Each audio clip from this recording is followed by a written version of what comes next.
रब्बियत पर फाइज हस्तियां या फिर हजरत अंबिया और रसूल अलैहिस्सलाम, उनका मामला तो बिल्कुल जुदा गाना है, इट्स द स्पेशल केस।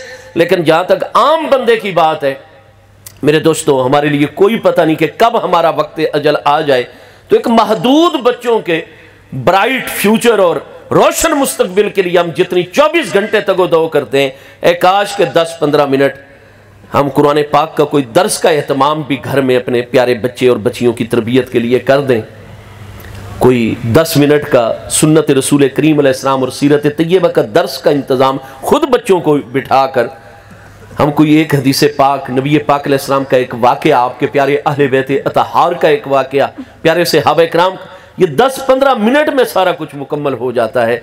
हाँ जी, ये अगर कर दें तो अगर हमारे बच्चों के दिलों में कुरान और सीरत मुस्तफ़ा अलैहिस्सलाम का नूर आ जाए तो कुरान ने यह तालीम दी है कि वालिदैन का जितना भी मौक़िफ़ गलत हो जाए, मामला मनफी हो जाए, औलाद पर हक कितना है कि बेटे को इजाज़त नहीं या बेटी को इजाज़त नहीं कि वो उफ भी कह सके। अलगरस महबूब अलैहिस्सलाम के इस फरमान पर इस हवाले से मैं बात मुकम्मल कर दूं और चंद मिनट है मज़ीद मेरे पास। इमामुल मुहद्दिसीन अमीरुल मोमिनीन फिल हदीस इमाम अबू अब्दुल्लाह मुहम्मद बिन इस्माइल बुखारी अलैहि रहमत, जिनको हम इमाम बुखारी कहते हैं, और बुखारी शरीफ जमूर अलैहिस्सलाम के मुताबिक हदीस का सबसे सनद के एतबार से मुस्तनद तरीन मजमुआ है। इमाम बुखारी 194 हिजरी में पैदा हुए थे, 256 हिजरी में 61 साल की उम्र में उनका विसाल हुआ था। इमाम बुखारी की बुखारी शरीफ के अलावा भी बहुत सारी किताबें हैं। एक किताब है उनकी अल अदबुल मुफरद, अगर आप अरबी पढ़ सकते हैं तो ये हर घराने में होनी चाहिए ये किताब, वरना इसके उर्दू तर्जमे मुख्तलिफ मकामात से शाये हो चुके हैं। आपके मुल्तान मुजफ्फरगढ़ में भी मिल जाएगा अल अदबुल मुफरद इमाम बुखारी की किताब का तर्जमा। उसमें हमारे सुबह बेदार होने से लेकर रात बिस्तर तक पहुंचने तक और ज़िंदगी का कोई एक भी मामला ऐसा नहीं है जिसके मुतल्लिक़ इमाम बुखारी ने सही जय्यद मकबूल असनाद से अहदीस करीमा उसमें। लिहाजा अगर अल अदबुल मुफरद हम पढ़ लें तो एक मुसलमान की ज़िंदगी कैसे होती है, अल्लाह और उसके महबूब को कैसा पसंद है कि ये बंदा किस तरीके से अपने मामलात चलाए, तो अल अदबुल मुफरद में हर चीज़ आपको मिलेगी जो हमारी ज़िंदगी को सही इस्लामी ज़िंदगी बना सकती है। उस किताब में पहला बाब ही इमाम बुखारी ने बाबु बिर्रिल वालिदैन जिक्र किया है, वालिदैन के साथ नेकी, हुस्न सलूक, उनकी खिदमत। क्योंकि इमाम बुखारी अलैहि रहमत फिर आगे दलाइल वाज़े कर देते हैं कि इस्लाम की बुनियादी तरीन तालीम ये कि हमारी जितनी इबादत हों, हमारे ज़ुहद और तकवे हों, वरा और नेकियां हों, ये सारी चीज़ें मकबूल उस वक्त तक हैं जब तक हमारे वालिदैन हम पर राज़ी और खुश रहते हैं। तो उसमें आप सही सनद के साथ एक हदीस मुबारका अल अदबुल मुफरद के पहले बाब में तखरीज कर रहे हैं। हमारे प्यारे आके करीम अलैहि तहियात व तस्लीम की प्यारी ज़ात बबरकात ने इरशाद फरमाया, मन सर्राहु अन यंजुरल्लाह ताला रादिन अलैहि अम साखितुन। फरमाया जो भी मेरा उम्मती मर्द या औरत अगर उसको ये बात अच्छी लगती हो कि वो मालूम करना चाहता हो कि खास इस टाइम मेरा रब ताला मुझ पर राजी है या नाराज है, तो हम कैसे मालूम कर सकते हैं कि रब ताला इस वक्त हमसे खुश है या नहीं है? महबूब अलैहिस्सलाम फरमाते हैं उसका एक जरिया दुनिया में मौजूद है, फलियंजुर इला वजहे अबी है। ऐसा शख्स अपने वालिद गिरामी के चेहरे की तरफ देखे अगर वो दुनिया में जिंदा है, अगर विसाल फरमा चुके तो फिर उनके अहवाल की तरफ तवज्जो करे। फरमाया अपने वालिद के चेहरे को देखे, अगर उसका वालिद इस वक्त उस पर खुश और राजी है तो रब्बे करीम की ज़ात बबरकात भी उस पर राजी और खुश है। और अगर खुदा ना खास्ता वालिद साहिब नाराज है और वालिद गिरामी के दिल पर कोई बोझ है तो फरमाया फिर अल्लाह पाक भी नाराज है। क्यों?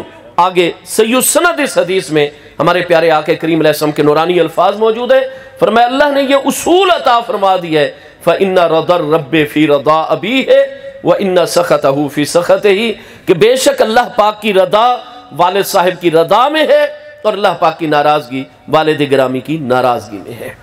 इसलिए हर मुमकिन कोशिश करनी है कि जब तक प्यारे अब्बा जान आलम दुनिया में वो हम पर राज़ी रहें, हम पर खुश रहें।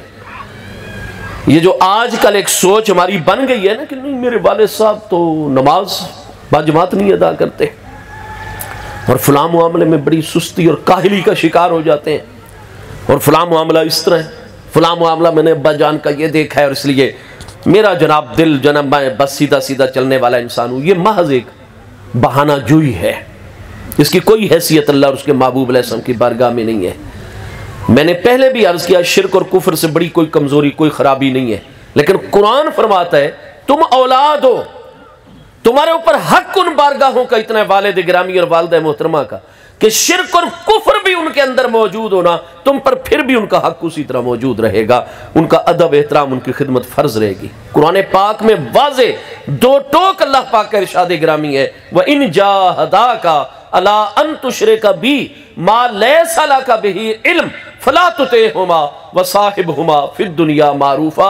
ये गैर मनसूख आयत है, कोई कुरान पाक में इसके बाद इस मजमून की ऐसी आयत नहीं है जो इस हुक्म को एक टाइम तक के लिए महदूद कर दे। कोई महबूब अलैहिस्सलाम का ऐसा फरमान नहीं आया जो बता दे कि ये हदीस अब इस वक्त तक ये आयत थी, उसके बाद नया हुक्म आ चुका है। नहीं, इसको कहते हैं गैर मनसूख, और ये मुहकम है। मुहकम का मतलब होता है कि इसके अलावा इसका कोई दूसरा मतलब निकलता ही नहीं।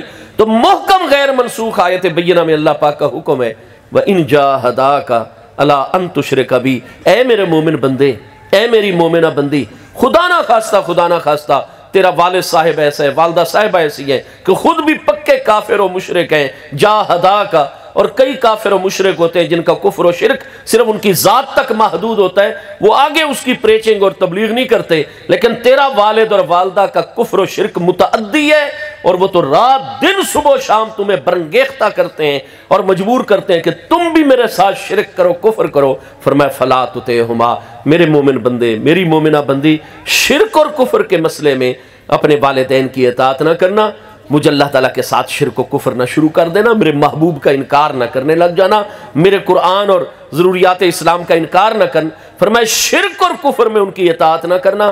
साथ ही आगे फरमाया व साहिबहुमा फिद दुनिया मारूफा, लेकिन दुनिया की ज़िंदगी में जब तक वो काफिर और मुशरिक वालिद और वालदा मौजूद है, मारूफा, उनके साथ हमेशा भलाई और हुस्न सलूक के साथ ही रहना होगा।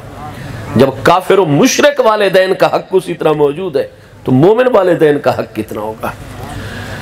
फिर वालिद गिरामी के हक के मुकाबले में अम्मी जान का खिदमत वाला हक हम पर 3 गुना ज्यादा है। कुरान फरमाता है हमलत हो कुरहा व वदाअत हो कुरहा, अब्बा जान की बहुत सारी खिदमत और ड्यूटीज हैं, लेकिन वो तुम्हारी पैदाइश के बाद शुरू हुई हैं।